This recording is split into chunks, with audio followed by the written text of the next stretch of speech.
Hi, thanks for joining me on my channel. I am the Armchair Artist. Today I'm going to do some bindweed on a piece of trellis. So let's get stuck straight into it.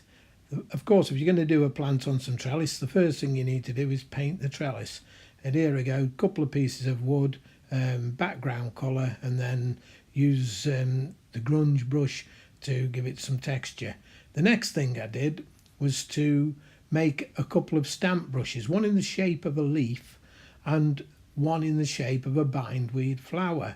The next thing I did was to populate the whole of the painting with the flowers and the leaf shapes to give myself a reasonable composition. It wasn't set in stone, I could change it a bit later, but I wanted something reasonably concrete to work around.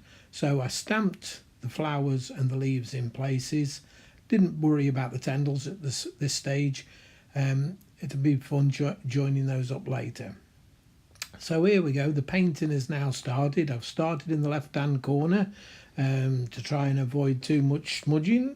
I don't always get away with it, but there you go.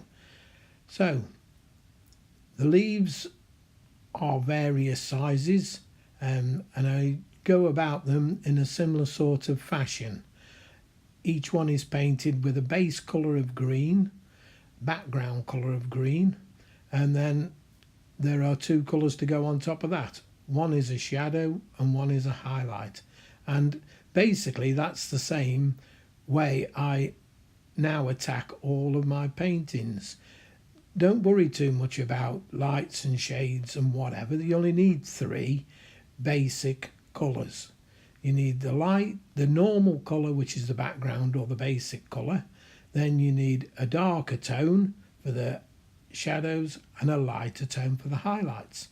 You can adjust the opacity of the brush and the size, and by doing that you can get some very good effects. If you look at the white flower, for instance, you've just seen I've put in a greyish colour.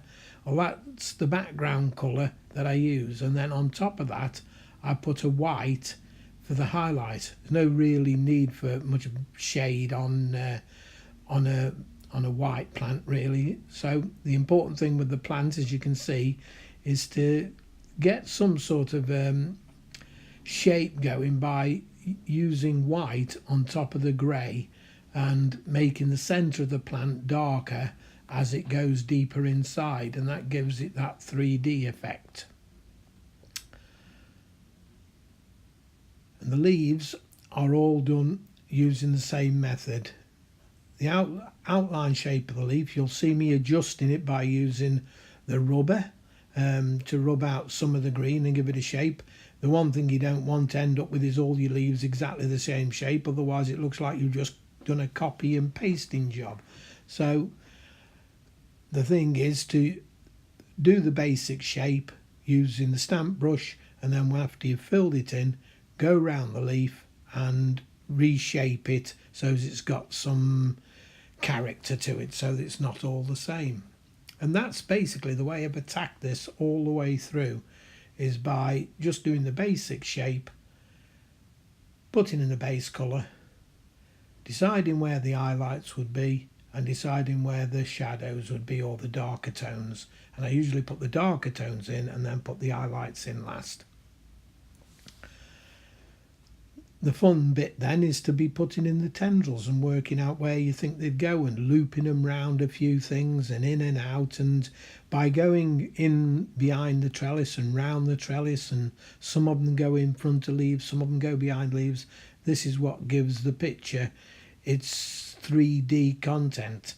Other than that, if you didn't do that, it'd look pretty much as flat as a kipper's dick. Now you can see I'm coming pretty close to the end now. All the flowers are more or less done, and all the leaves are more or less done. There's just a few tendrils and things like that to pop into place. You'll also notice that one or two of the flowers have got a ragged edge, a little bit missing here and there.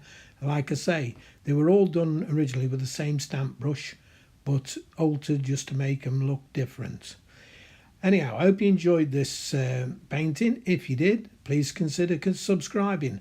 I shall be doing more of these, and you'll be able to see how I get on. You never know, you might pick up some interesting tips on my journey into digital art. I'm enjoying it. I hope you have too. Thank you very much for watching.